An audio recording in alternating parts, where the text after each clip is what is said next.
Dando continuidade hoje ao nosso evento, temos a nossa quarta mesa. Deixa eu lá virar o meu papelzinho aqui, porque a minha memória não está boa, já passei da idade de ter memória boa.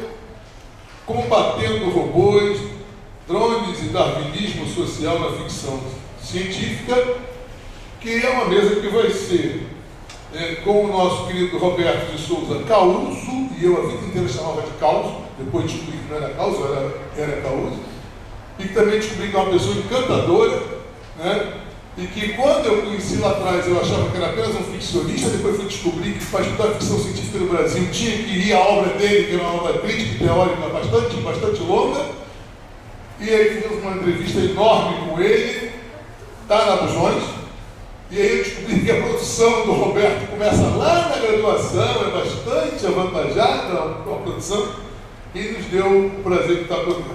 E quem vai coordenar essa mesa, tendo aquela perspectiva nossa, de nós mesmos não falarmos, mas sim coordenarmos, vai ser o nosso colega, o Alexandre Meirelles, que também é alguém que se mete por aqui pelo fantástico, por lá pelo gótico, barra na ficção científica, né? Transita nesse grande universo do insólito.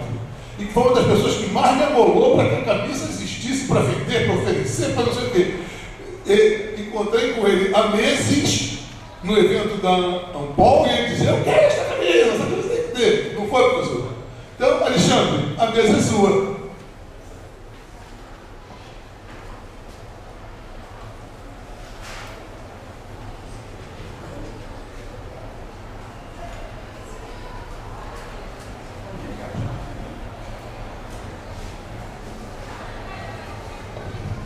Bom dia, meninos e meninas. Obrigado pela presença aqui nesse segundo dia do quarto Congresso Internacional Vertente do Histórico Ficcional. Como o Flávio já disse, sou o professor Alexandre, lá do UFG Catalão. Prazer mais uma vez retornar a essa casa. A UERJ sempre foi a minha casa. Aqui passei uma década entre bacharelado, licenciatura, especialização e mestrado. Aí depois de fazer doutorado na UFRJ, mas o coração sempre pertenceu à UERJ. Então aqui sempre um prazer retornar e rever velhos amigos de pesquisa e conhecer novos, principalmente por isso é outra coisa que eu tenho que sinalizar, dar parabéns ao Júlio e ao Flávio, já falei isso lá na Bralic, também na BOL, parabenizar por essa renovação do evento, no sentido de contemplar também, não apenas quem pesquisa, mas também quem pesquisa e escreve fora do circuito acadêmico. Isso é muito salutar, que a gente tem que fazer essa ponte entre a academia e também, de certa forma, vamos chamar assim abertamente, o mercado, para que aconteça essa renovação, né, que é de mão dupla. Tá? Então, desde já, parabéns, Flávio e Júlio, pela iniciativa. Tá? Eu já tinha comentado aqui com o Roberto que eu não posso começar essa mesa sobre ficção científica sem antes fazer aqui o registro, lamentar ontem a perda, a morte do Stan Lee, criador do universo Marvel, dos quadrinhos, principalmente pela sua contribuição, não apenas à cultura pop, mas à cultura em geral. É inegável hoje o espaço dos super-heróis na cultura ocidental, e principalmente porque o Stan Lee ele bebeu sempre de fontes literárias para poder construir o seu universo. O próprio personagem Hulk, ele sempre marcou isso em revistas, é uma criação a partir do Médico Monstro, do Robert Louis Stevenson, e também do Frankenstein, da Mary Shelley. Tá? Então, que descanse em paz, Stan Lee. Mas se foi, mas como diz Leonardo da Vinci, tudo que é belo morre no nome, menos a arte. Então, que fique a arte dele aí, imortal, para as novas gerações. Feito o devido registro, passo então a falar de outra personalidade, que é aqui o nosso ilustre convidado. O Causo tinha falado para mim, eu tinha perguntado ontem para ele, afinal de contas, atualizado, quantos romances você escreveu? Ele falou: eu escrevi 5. É porque ele publica uma trilogia e ele fala com uma história só. Aí foi se for assim, mas na verdade ele está escrevendo desde 89, para ser mais preciso. Vou me apropriar aqui até do texto, o pós-fácil que ele fez para o livro do Enéas. Ele é doutor em estudos linguísticos e literários em inglês pela USP, e autor dos livros de contos A Dança das Sombras, de 99, só para registrar que o Carlos escreve desde o final dos anos 80, em 89, ele começa a publicar na revista francesa Antares, e não é exagero dizer que ele publica praticamente todo ano desde então. É uma das figuras-chave também da chamada segunda onda da ficção científica brasileira. Eu não sei se vai contemplar essa questão na fala dele, né? A ficção científica brasileira, ela é dividida em ondas, né? A primeira onda, que vai até mais ou menos nos anos 80, 60, 80, a segunda geração começa nos anos 80, vai até o princípio dos anos 2000, e agora estamos vivenciando a terceira onda, que ele também me ajudou a nomear, a terceira onda da ficção científica, que vai se alinhar bem com aquelas questões que o Enéas começou a contemplar no dia de ontem. Tá? Então, é uma pessoa que faz parte da história da ficção científica brasileira nacional. E além do que eu citei, da Dança das Sombras, de 99, publicou também A Sombra dos Homens, de 2004, que é uma trilogia, Shiroma, Matador de Ciborgue, e sendo que o primeiro romance dele foi em 2006, A Corrida do Rinoceronte, que faz esse flerte também com a fantasia e ficção científica. Outros romances são Anjos de Dor, de 2009, Glória Sombria, A Primeira Missão do Matador, de 2013, Mistérios de Deus, de 2017, e do estudo de ficção científica, fantasia e horror no Brasil, editora UFMG, livro esse que coisa difícil de se achar. Se vocês não têm, se encontrar no estante virtual, compra, que viu coisa difícil de se achar, e ninguém pesquisa ficção científica no Brasil sem passar por esse livro aqui. Livro esse que vem se somar ao Fantástico Brasileiro do Enéas Tavares e do Bruno, por preencher essa lacuna de lançar luzes sobre toda uma tradição que vai lá no século XIX e que vem acompanhando, vem evoluindo. Tá? Então é muito importante conhecer essas duas obras, tanto essa do Caruso como também a do Enéas, que eu estou até usando aqui. Caruso já publicou também mais de 80 livros, 80 contos, exatamente, foram publicados em revistas e livros em 11 países.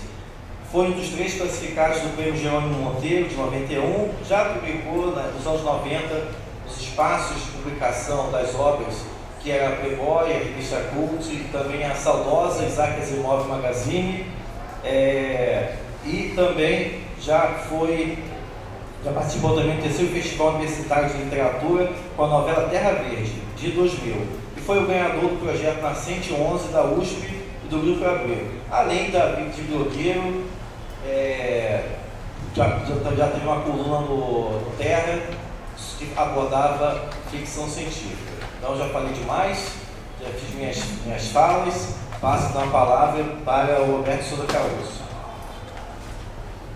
Obrigado, Alexandre. Obrigado por suas palavras também. E eu queria agradecer especialmente o Flávio Garcia, né, pelo convite, por ter possibilitado de estar aqui. Eu estou adorando o evento. Vou falar aqui na frente porque eu não trouxe um roteiro, eu preciso ver o que está aqui, né, os slides. Então esse aqui é o tema, né?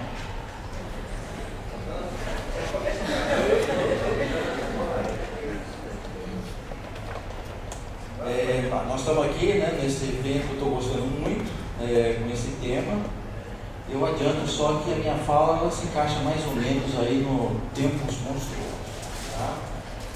Eu vou tentar puxar o assunto também para a questão do Frankenstein.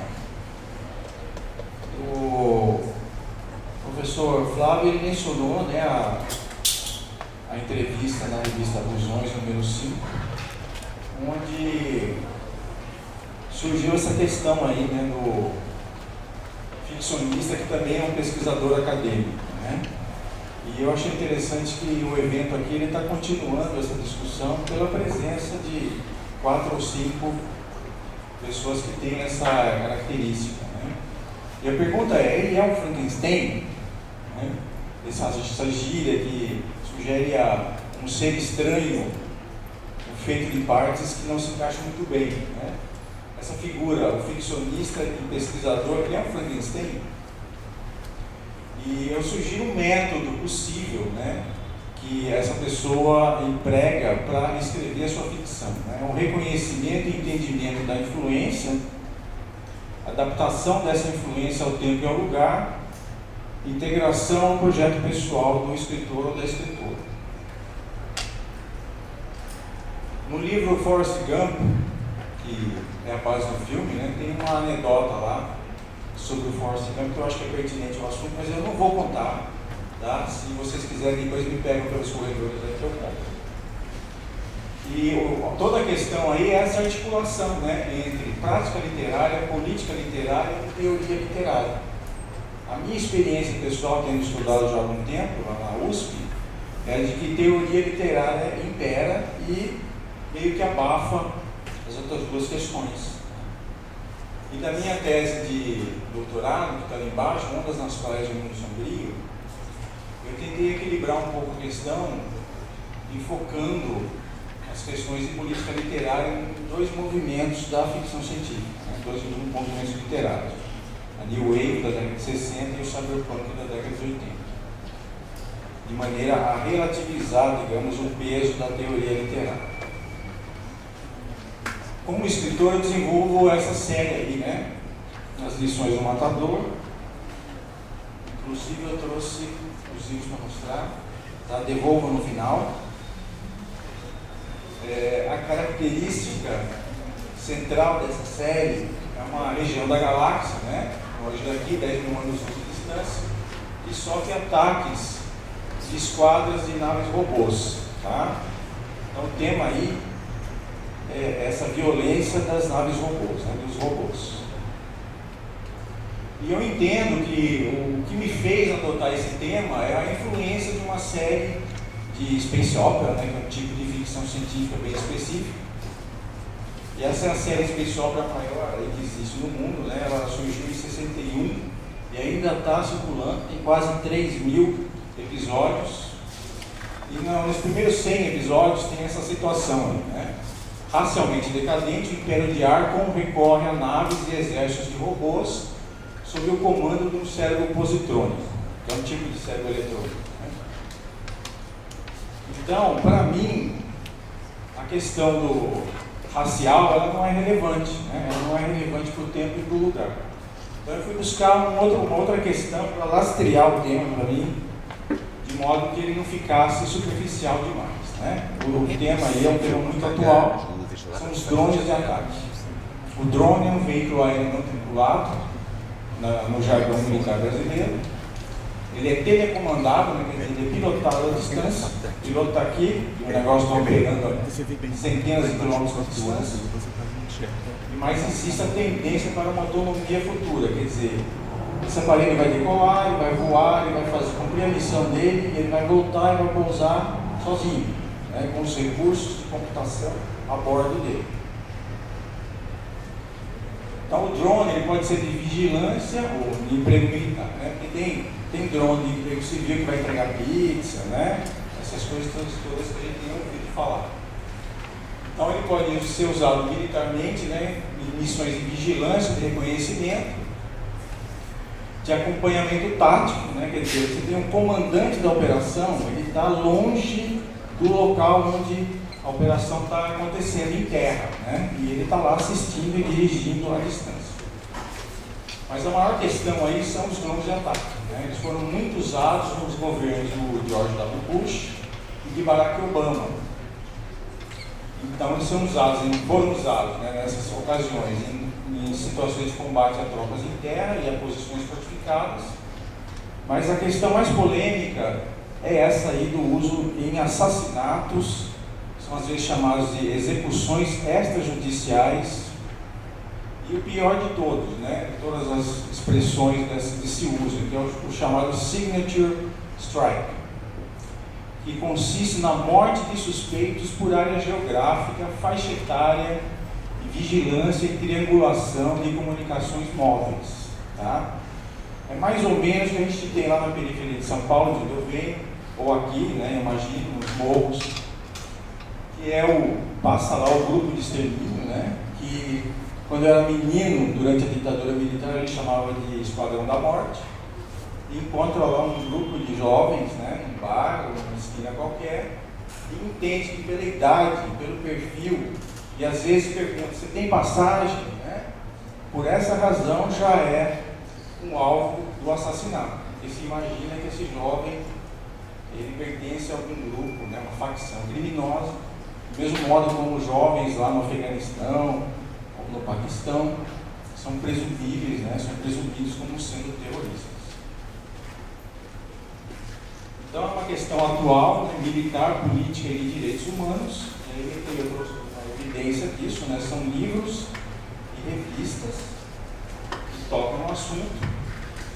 E no meio ali tem um mural no Iêmen. E o mural pergunta, por que vocês mataram a minha família? Né? É o registro de um ataque. Às vezes esses ataques são dirigidos a concentrações de pessoas suspeitas. Por exemplo, funeral de alguém, ou casamento de alguém. Né? Junta as famílias lá e mata todo mundo dos atacados. E o assunto também entrou no cinema de ficção científica. Tá? Aqui é o filme Oblivion, eu vou passar bem rápido. Tá? É o filme Homem de Ferro, de Aço, perdão, que é de super-herói, né? Aqui é o filme Interestelar, aparece bem rapidamente. Aqui é um suspense, né? Um thriller de ficção científica, é o Legado Bourne. É outro filme, esse é da Marvel, né? De super-herói. Eu vou falar um pouquinho mais desse último filme, né? Que é o Capitão América, o Soldado Invernal. Ele trata do assunto de uma maneira mais completa e mais complexa. Né? Então ele apresenta o conceito, né, do ataque preventivo contra uma ameaça terrorista. E no filme, os porta-aviões aéreos da organização SHIELD, né, fazem as vezes do drone. Aparece também o conceito, né, da liderança ilegítima. Quer dizer, essa organização, a SHIELD, ela é dos mocinhos, né? Foi tomada por uma organização secreta dos vilões, que é a Hydra. E no Oblivion também aparece esse conceito da liderança ilegítima. E finalmente a triangulação de comunicações móveis, quer dizer, os nossos telefones celulares, né, com um algoritmo que reconhece padrões. É mais ou menos isso que a gente tem na internet hoje, quando a gente vai num lugar. Por exemplo, eu queria ver um certo tipo de corpo feminino para fazer um certo tipo de alienígena que aparece na minha série de ficção científica, né? Mulher de corpo fino e quadril largo. E aí, por 2 meses, eu recebi anúncios lá na minha caixa de entrada de lingerie feminino. Só que aqui, esse reconhecimento de padrões, ele busca, né, detectar as pessoas que são dissidentes, que são espíritos livres, para eliminar. Né? Esse é o futuro engendrado aí pela Hydra. E um dispositivo semelhante, ele aparece no filme do Batman aí, né? Cavaleiro Negro, em português. O Batman usa com autorização do cientista-chefe dele lá, e o cara diz, não vou deixar você usar, porque isso é perigoso demais, não pode cair em mãos erradas. E o Batman diz, você vai me deixar usar e depois você destrói. Né? Ou seja, usa o recurso tecnológico, elimina a questão que motiva a existência do recurso tecnológico e depois destrói. E isso é o tipo de coisa que a gente não vai ver o poder usar, né, fazer. Né? O poder vai querer essa arma sempre e nem sempre para anular a ameaça que originou, né, a construção do aparelho. Então, a gente viu por que esse assunto, que é um assunto político, militar, entrou no cinema de ficção científica. Né? Porque quando a gente fala de cultura popular, ficção de gênero, etc., a gente lembra sempre dessa questão aí do desejo no contemporâneo, que o autor britânico Clive Bloom, né, teorizou nesse livro, Cult Fiction. Esse é um livro que eu recomendo muito, tanto que se alguém quiser publicar, eu traduzo de graça. Tá? Então ele diz, ficção de gênero é a apreciação sempre ilícita do contemporâneo, é um momento presente, digamos, eternizado do agora, vivido irracionalmente, no abertamente sentimental, nostálgico, sensacional, erótico, romântico, violento e fantástico. E agora eu falo um pouquinho da questão do ataque preventivo na ficção científica literária. Né? Eu vou passar rapidamente também, mas começa Tem aí até uma das histórias que deu origem ao filme 2001, Odisseia no Espaço. Aqui é outra série, né, de livros, fala de máquinas de destruição de toda a vida na galáxia, né, que sobreviveram à civilização que a construiu. Aqui essas máquinas de destruição planetária chegam à Terra. Aqui também, né, é uma questão aí de ataque preventivo de uma civilização de computadores, né? E esse aqui não, né? Esse aqui não são máquinas, são humanos que realizam um ataque preventivo contra uma aristocracia pós-humana. Quer dizer, todas as consciências individuais foram colocadas em computadores, né? E o pessoal todo migrou para Júpiter. E o ataque preventivo é atirando asteroides contra o planeta, né? Eu não sei se eu aprovo ou desaprovo, né? Porque aristocrata deve sofrer, né? Então, esse mesmo autor, ele deu uma entrevista para uma revista inglesa de assuntos de ficção científica, no cinema, etc. e tal, onde ele fala de outro livro dele, né? Que propõe um socialismo imperando no futuro da Terra e tal, mas ele chega de uma maneira incomum, né? É o princípio de cada um por si, é darwinismo social. A coisa engraçada aparece quando você, na verdade, resolve qual tipo de sistema social seria estável entre pessoas que são egoístas com um poder tremendo que todos naquele mundo possuem por causa da natureza perigosa da tecnologia, né? Digamos que ele substituiu o materialismo histórico por essa questão do darwinismo social, que é o assunto, né, central aí da apresentação. Darwinismo, ele emerge, né, da teoria da evolução das espécies do Charles Darwin, mas a sua aplicação na área social e política, ela emana mais do Herbert Spencer, né, que é um contemporâneo, que criou o conceito da sobrevivência do mais apto, com ênfase na competição e no conflito, como motores da evolução e, por analogia, do progresso humano também, né? E o Spencer é contrário às ações sociais do Estado, mais ou menos como a gente ouve às vezes, né? A pessoa diz assim: eu não dou esmola que é para não incentivar, né? Então, a ideia dele é que as pessoas que já eram fracassadas na vida ou fracassadas no contexto social não deveriam ter uma ajuda do Estado, né, para sobreviver e procriar. O darwinismo social, ele trouxe uma série de problemas aí que já são históricos, né? Entre eles a justificativa do imperialismo e do colonialismo europeus. O slide não dá para ver bem, né, mas é o Darwin na frente de uma representação do Império Britânico, né? Essas áreas de vermelho. E o fardo do homem branco, né, que é algo que já foi discutido aqui, acho que na primeira fala, aqui no dia de abertura, né, que é essa coisa da ideia de que dominar países subdesenvolvidos, né, seria uma missão do homem branco, né, das sociedades evoluídas, para trazer esses povos para cima, né? E dentro dos países e dos continentes, né, trouxe uma hierarquização de nações, classes sociais e raças. Também fundamentou o racismo científico e a eugenia, né, que é a seleção artificial aplicada às pessoas e às sociedades com seleção do desejável. Esse desejável deve se reproduzir. E exclusão do indesejável, né, que a gente viu aí no Terceiro Reich durante a Segunda Guerra Mundial, né, o expurgo do indesejável dentro de uma sociedade. Nesse processo a gente vê uma norma aí que a gente às vezes não percebe quando a gente estuda a história das ideias, né? A ideia nova, ela não desloca as antigas ideias, mas compõe com ela. Então eu queria um esqueminha que vem da filologia, né? Você tem lá uma linguagem que está estabelecida num lugar, ela é chamada de substrato,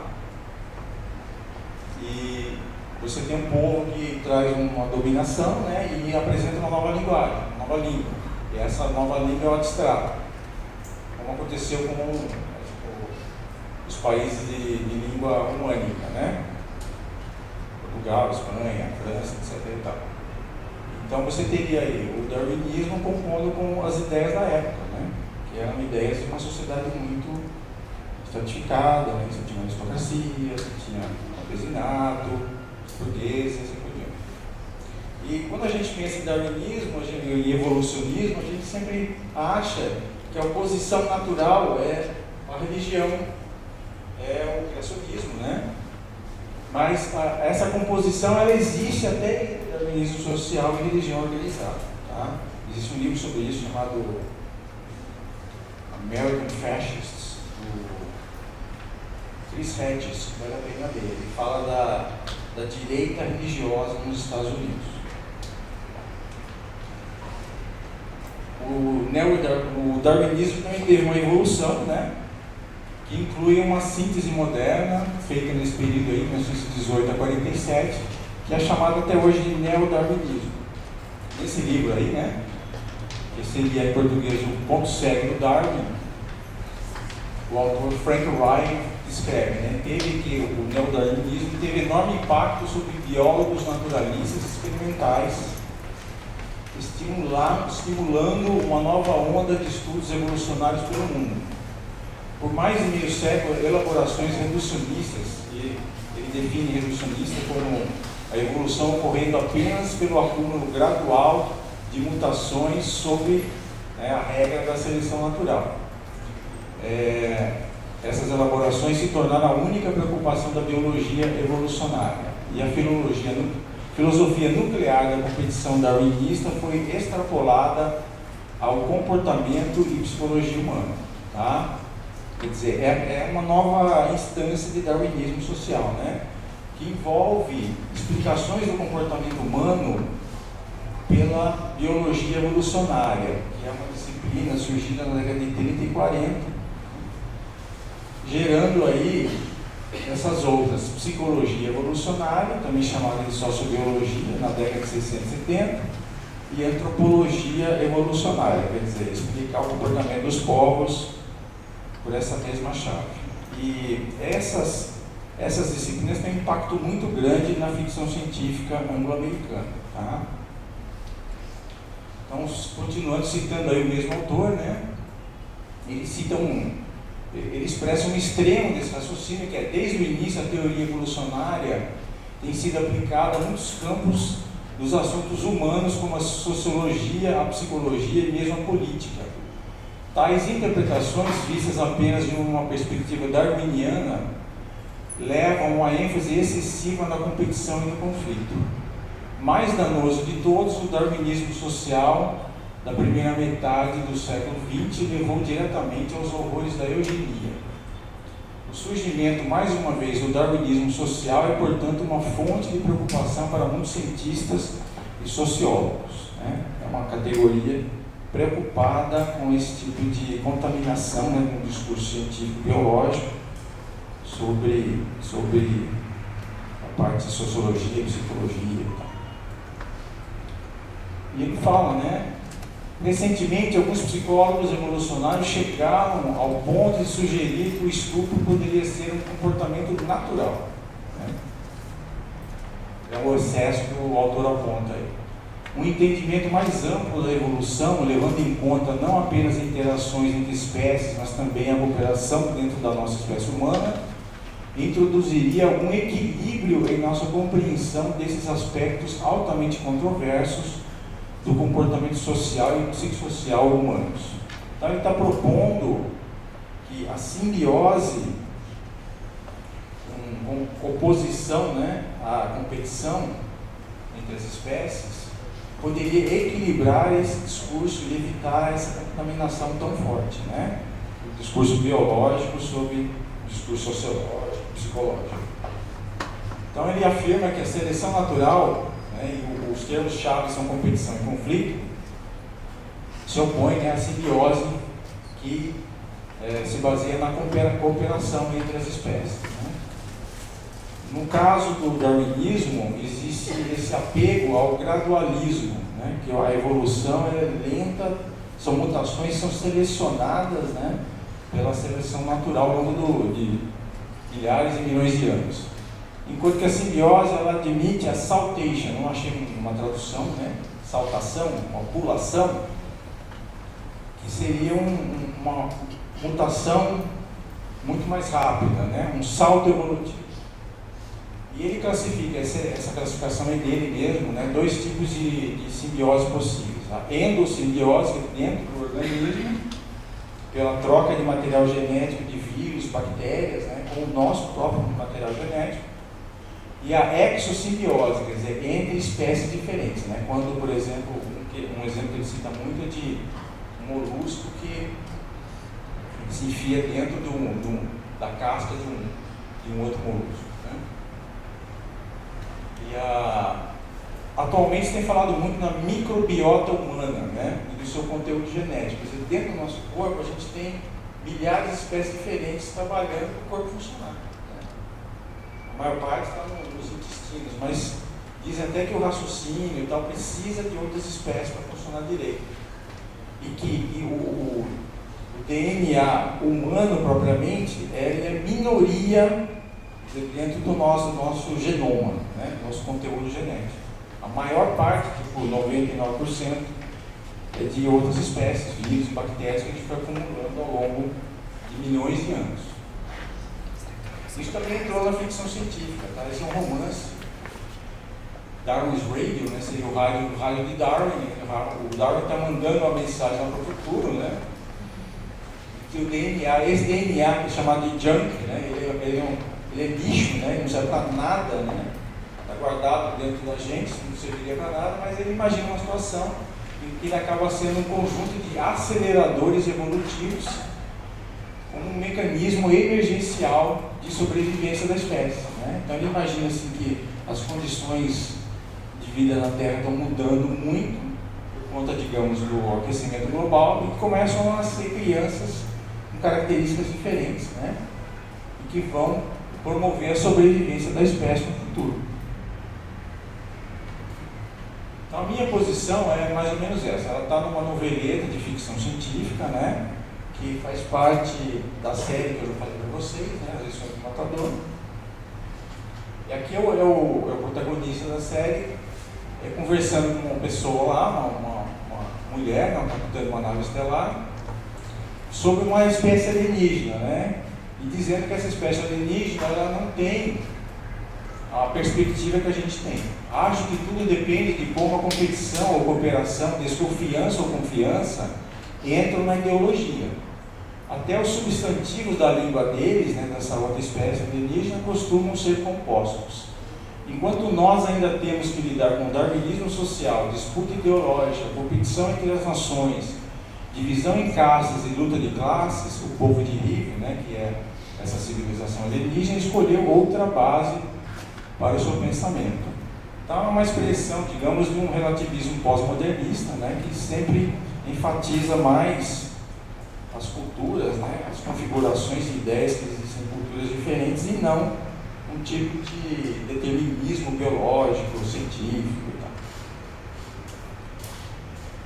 tal. Fala de um tipo de disciplina social e política, né, que é muito própria dos americanos, o libertarianismo. Tem gente que chama de libertarismo, né? Eu prefiro o libertarianismo mesmo.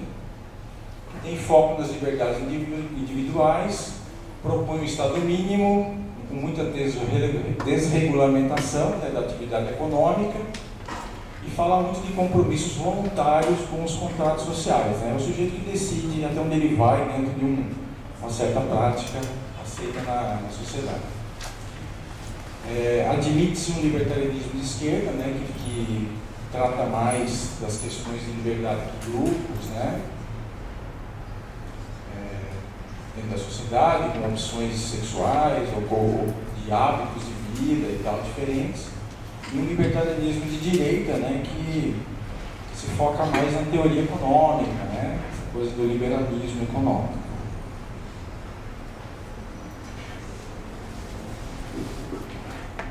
Então aqui é o verbete da Encyclopedia of Science Fiction, a terceira edição, ela está na internet, tá? É uma ferramenta muito importante até para a gente ter vocabulário crítico internacional, né, a respeito da ficção científica. Então tem até um verbete sobre a FC libertariana. E o cara define como movimento político originado e largamente confinado aos Estados Unidos. O libertarianismo é uma forma de anarquismo que enfatiza a competição não violenta ao invés da cooperação voluntária proposta pelo ramo mais antigo do pensamento anarquista. De forma única entre os movimentos políticos, muitos dos textos mais influentes do libertarianismo foram escritos por escritores de ficção científica.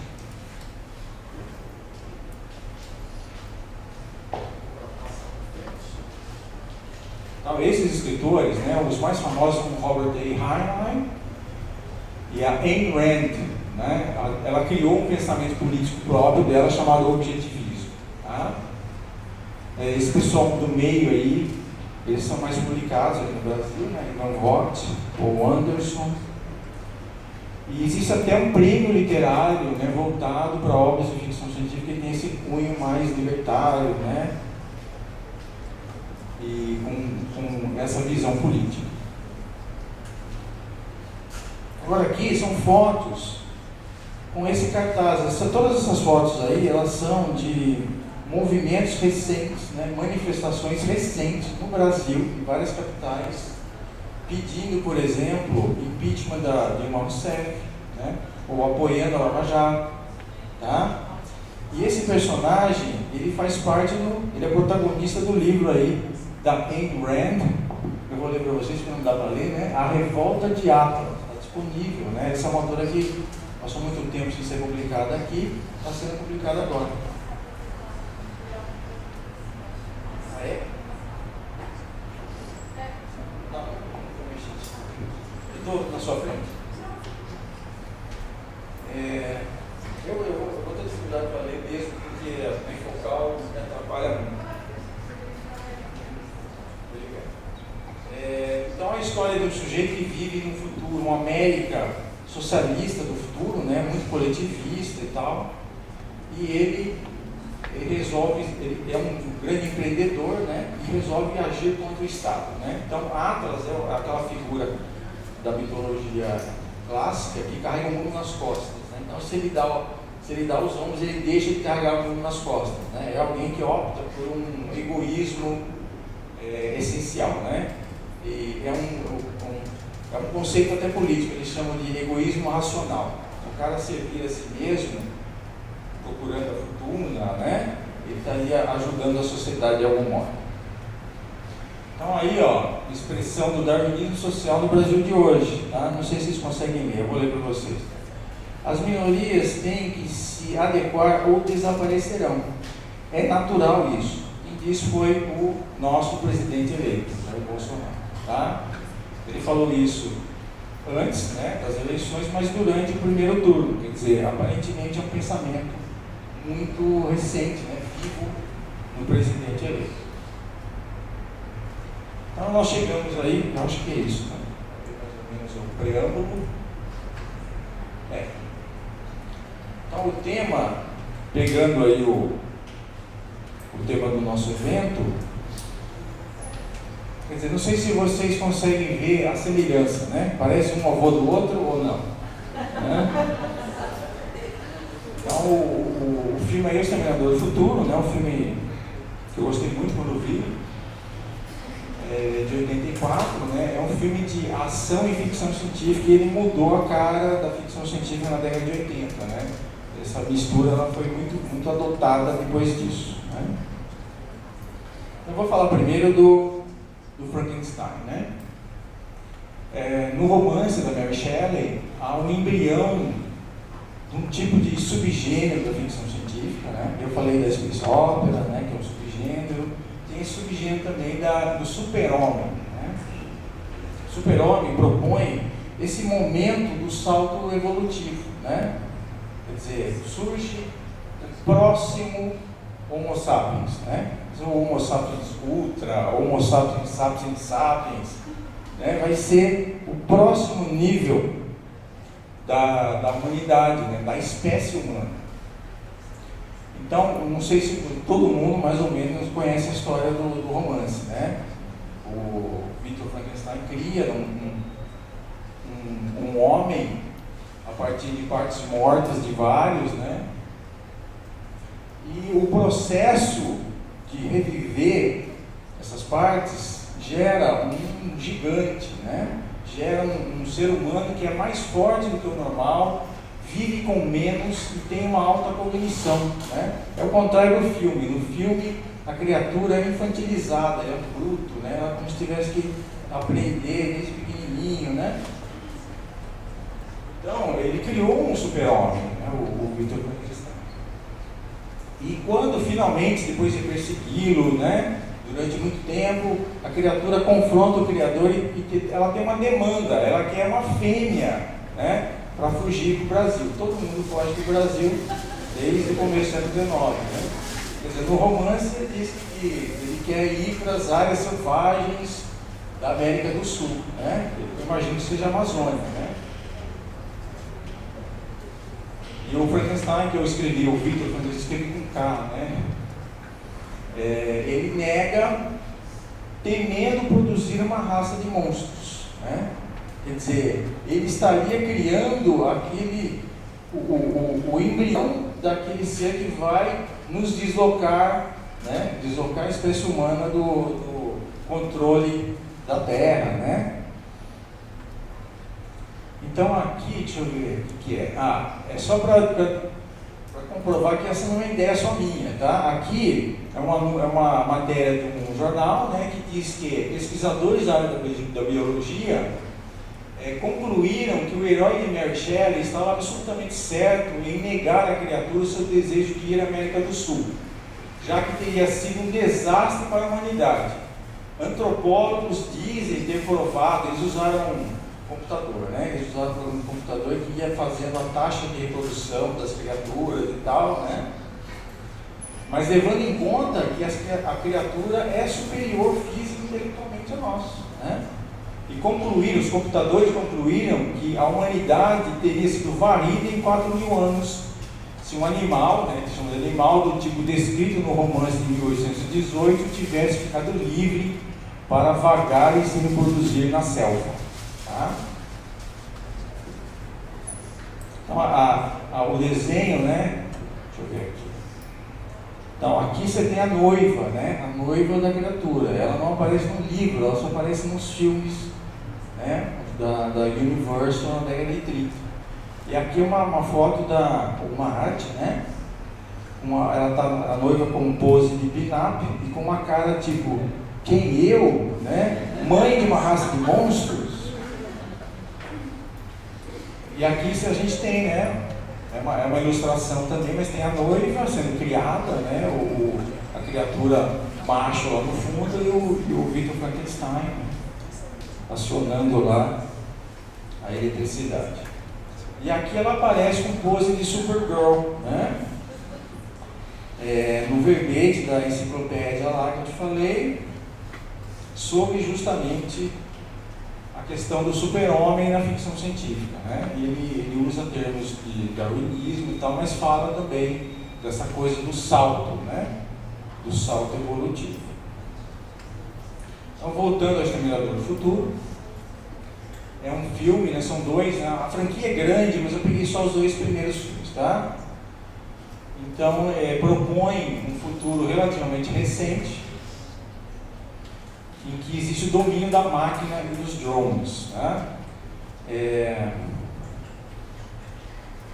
um complexo, né? Que você tem uma rede de computadores, mais os drones, porque essa rede de computador, no futuro próximo, né? A humanidade, os chefes do bloco ocidental, né? Porque o filme foi produzido, o primeiro filme foi produzido enquanto ainda existia a Guerra Fria, a Guerra Fria tinha entrado num segundo momento muito quente, né? O governo do Ronald Reagan.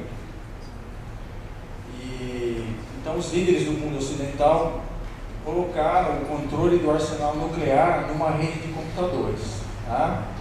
E essa rede de computadores criou consciência, né? Ela se tornou uma inteligência artificial no sentido pleno e resolveu exterminar a humanidade, tá? Como? desencadeando justamente a guerra nuclear total, né? Mas sobraram algumas pessoas e para isso criou-se os drones, né? Que são esses veículos aéreos que aparecem em cima à direita é um estilo, né, do filme, e embaixo é uma ilustração de um videogame baseado no filme, tá? Então, esses drones caçam os humanos que sobreviveram. E os humanos se escondem, tal, em construções, né? E para pegar essas pessoas, a rede de computadores criou um robô, né, de infiltração que mimetiza a forma humana, né, porque ele é um esqueleto metálico e tem carne humana em volta, né? Ele é vestido com carne humana, então ele não é bem um ciborgue, né? E nisso a gente tem uma personalização da máquina, né? Na figura do Schwarzenegger aí. Então a questão subjacente ao filme é essa: os robôs herdaram a Terra. Então tem uma série de citações, né? Aqui mostra a primeira, ela testemunha o fato do filme estar ligado à questão dos drones, né?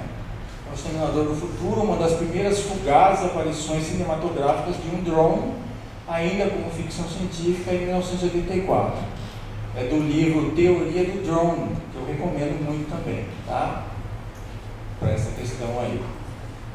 E depois, a longo prazo, qualquer passo rumo à telepresença é um passo rumo aos robôs.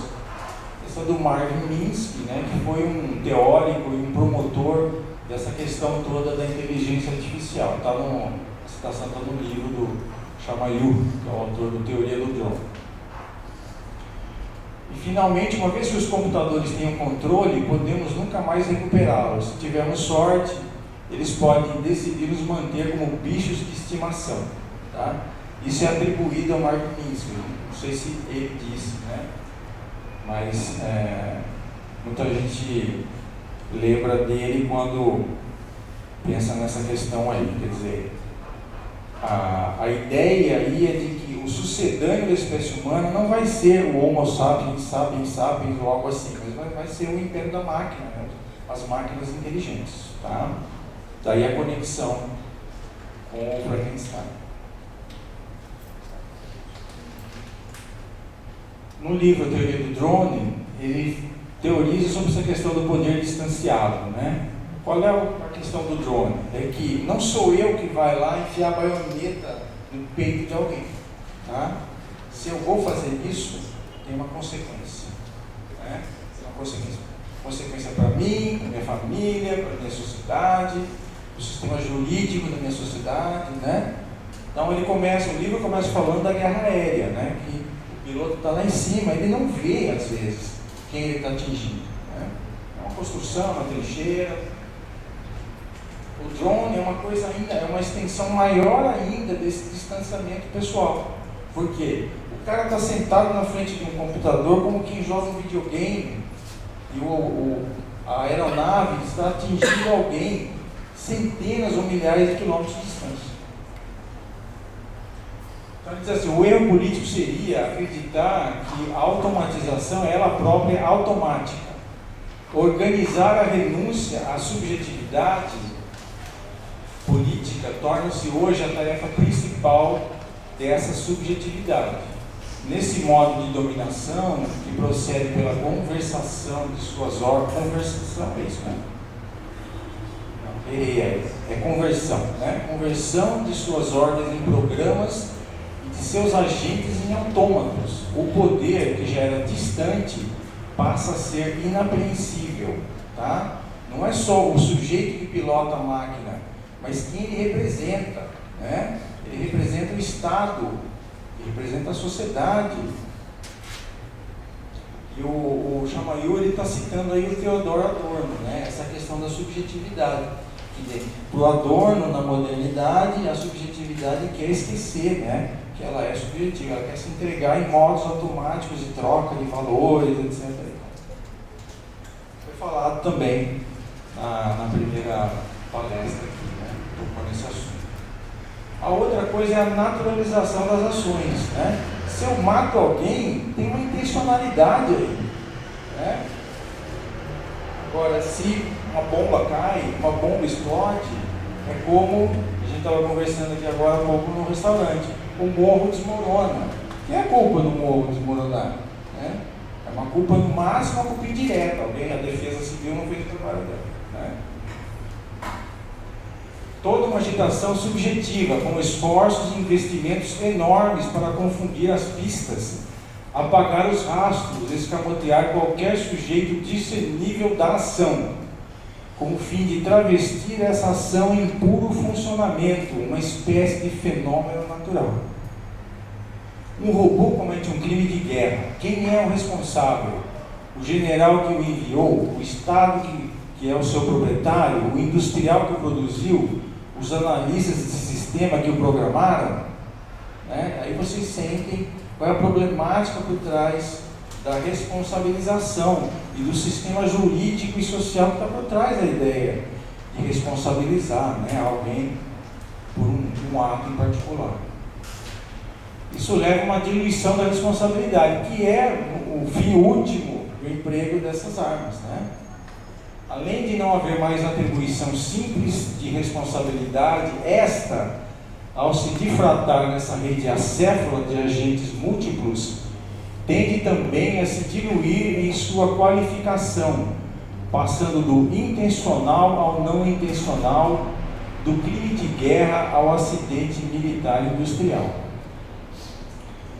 E o interessante do filme Exterminador do Futuro é que ele toca nesses aspectos de uma maneira intuitiva, né, ao apagar as noções intuitivas de causalidade, né, ação, né, e causa e efeito, né? Porque ele propõe que o robô vai para o passado para matar a mãe do líder da resistência humana naquele contexto de domínio das máquinas. Né? E esse líder, ele reage enviando o seu melhor soldado, que no fim das contas é o pai dele. Né? Se não tivesse enviado esse rapaz, ele não teria transado com a mãe e não teria gerado.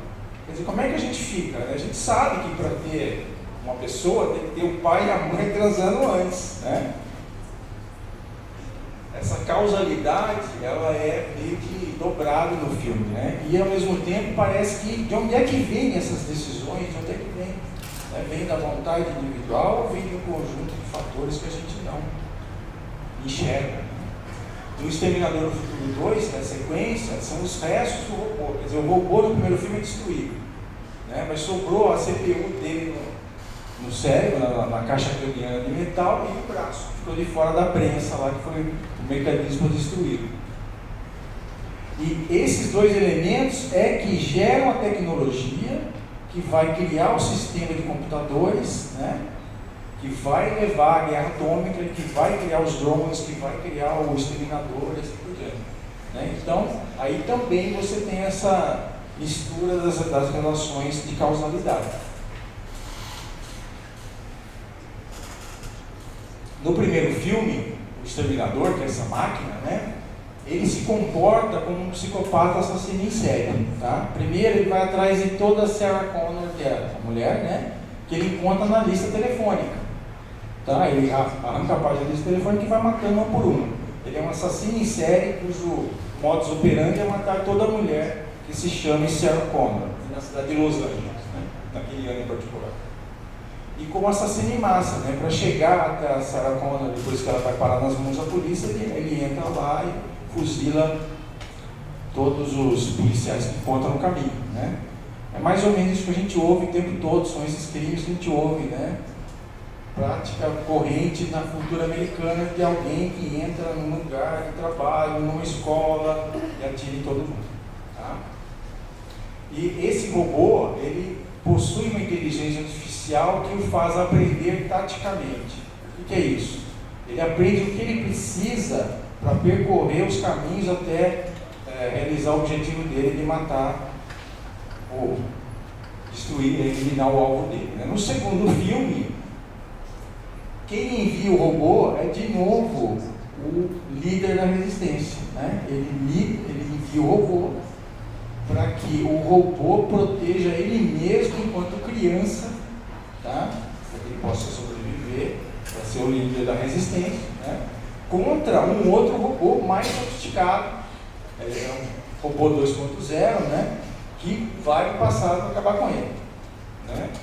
E esse robô 1.0, ele vem com uma outra cara, né? Agora ele é um protetor que usa força moderada, porque o menino diz para ele: você não vai matar ninguém, né? Agora a ordem, a diretriz dele é não matar ninguém, mas ele aleja muita gente no processo, né? Ele se integra, ele coopera e se integra a uma equipe, né? Que é essa família e também os cientistas que eles recrutam ao longo do caminho. E ele é dotado, né? No fim ele combate, ele não está matando gente, né? Ele está combatendo esse outro robô. Ele é um instrumento para impedir que uma outra máquina realize o intento dela, né? Ele é dotado de uma inteligência artificial que faz aprender emocionalmente. Ele aprende como menino, respeitar a vida humana, né? Ele aprende o sacrifício como cientista, enfim. No fim do filme ele tem que se sacrificar, né? Ele não pode deixar restos que vão gerar aquela tecnologia. Tá? Os dois filmes, no fim, eles expressam a negação do determinismo, né? Que está mais ou menos dentro desse assunto todo que a gente discorreu aqui, né? Do darwinismo social, essa coisa toda, né? Quer dizer, o determinismo, só pode haver um tipo de comportamento ditado pela natureza, a partir da seleção natural, pela competição e pelo conflito, né? O filme nega isso. E no fim não há uma sucessão da espécie humana pela máquina, nem por nada, né? O que a gente conclui? A gente conclui que a máquina é só uma ferramenta, mas é uma ferramenta até de autoconhecimento do ser humano, tá? E a ficção científica também. Eu termino dizendo: o país e o mundo estão mudando rapidamente numa direção em particular, né? Então, a minha apresentação aqui é no sentido de sugerir para vocês que direção é essa, tá? É uma direção que bebe um pouco desses conceitos de darwinismo social, de liberalismo econômico e assim por diante. E sugerir para vocês, como pesquisadores, que existe um tipo de ficção científica, né, que eu mais ou menos ilustrei aqui. Na verdade, space opera e ficção científica hard, são dois tipos de ficção científica, né, foram parcialmente colonizados por esse pensamento libertariano que eu falei na ficção científica anglo-americana. Então, existem muitos exemplos para a gente estudar, tá? Essas formas de ficção científica nos ajudam a entender as ideias por trás desse movimento atual. Isso serve tanto para o ficcionista quanto para o pesquisador, né? Eu termino dizendo que essa polêmica, né, digamos, entre o que é o ficcionista e o pesquisador. Não sei, o que eu sei é que ele não é nem melhor nem pior de quem é só ficcionista e quem é só pesquisador. Ele é só um azarado diferente, digamos assim. Então é isso, gente. Obrigado.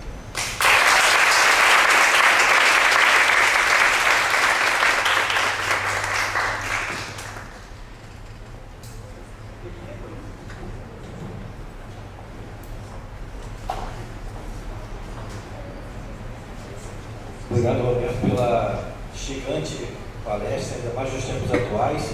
Gente, meninos e meninas, nós temos tempo, estava conversando isso com o Júlio, temos tempo para 2 perguntas, até mesmo pela questão para que possamos almoçar de forma tranquila. Já reiterando aqui, não vou gritar igual o Flávio não, para lembrar, e aí eu me incluo nessa, pedir a colaboração dos coordenadores de simpósios para que a gente possa começar as apresentações ao mais 1 da tarde, para que possamos estar aqui às 2h30 para a próxima mesa, que é do Oscar. O Oscar Guitarista vai falar sobre o horror.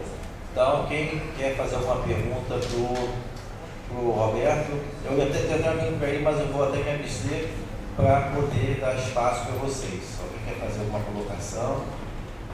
Oscar, quer fazer aí? Gigante mesmo. E você falou, falar do assustador, né?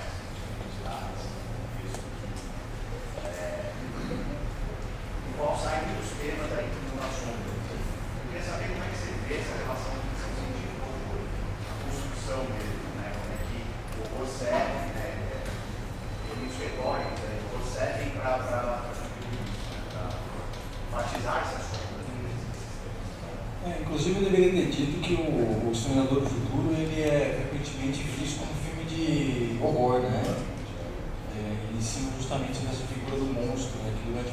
foi a base do cinema e da literatura do horror.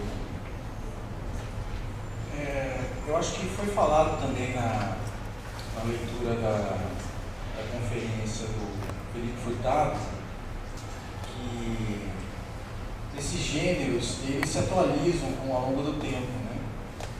E o horror ele passa por essa atualização com frequência, né? No sentido de que você sai do religioso, sobrenatural e entra na ciência e tecnologia. Então, no caso do Exterminador do Futuro, está muito claro isso, né? E pega um pouco também quando ele caracteriza como serial killer, né? Um matador em série também, né? Porque entra na questão do horror psicológico, tal, que a gente estava discutindo, que é um subgênero do horror, né? Que fala do psicopata, do Hannibal, né? Então, os gêneros são permeáveis e sempre foram, né? Muita gente nas comunicações estava discutindo Lovecraft, né? E o weird, né? O weird é essa coisa meio de você não tem muitas fronteiras bem delineadas entre horror, fantasia e ficção científica.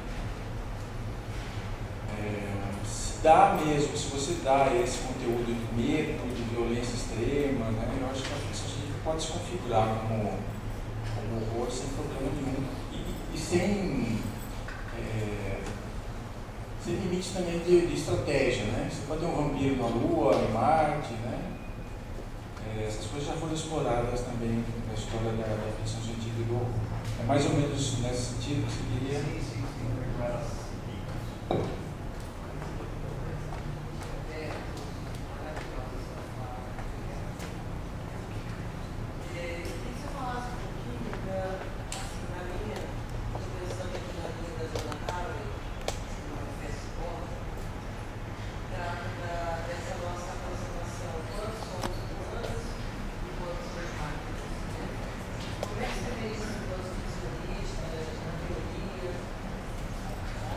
Interessante a pergunta. A ficção científica ela sempre buscou os extremos, né? Mais ou menos dentro daquilo que o Clive Bloom fala. E a dona Harry trouxe isso para o cotidiano, né? Quer dizer, nós nos comunicamos enquanto cidadãos, pessoas com tecnologias que estão no cotidiano, né? Por exemplo, eu seria um deficiente físico se eu tivesse óculos, né? Então, essa tecnologia está me facilitando uma extensão das minhas capacidades, né? O modo como a gente lida com o tempo também, né? A gente depende de uma série de dispositivos e tal, relógio, sirenes, avisos, né? E constantemente a nossa dependência da tecnologia do cotidiano aumenta e ela vai alterando a percepção de quem a gente é dentro do contexto social, né? E a tecnologia ela é uma construção racional, constante e intencional, né? Então acho que o que ela extrapola é que a gente pode direcionar essa construção para alterar a nossa percepção, né, de quem somos de acordo com certas perspectivas mais progressistas, mais humanas, né? Então eu imagino que é uma contribuição muito positiva dela, embora fuja daquela predisposição da ficção científica de tratar do ciborgue como um super-homem, né? Alguém que essa tecnologia transforma num super ser e não alguém que lida mais com o cotidiano e com o contexto social, né? Eu não sei se é isso que você perguntou, né? Bom, eu agradeço a atenção de vocês. Eu trouxe uns marca-páginas dentro dos livros, vocês podem pegar na mesa perto da porta aqui. Por favor, devolvam os livros que eu passei. Tá? Gente, eu lembrando que o Roberto trouxe os exemplares para venda também. Quem quiser é só falar com ele está aí no evento, só almoçar, mas enquanto eu passo ele pelos corredores, só para abordar ele, tá? Não perca essa oportunidade. Agradeço muitíssimo pelas desculpas, vão ter para dar mais tempo para as perguntas. Agradeço pela presença de vocês.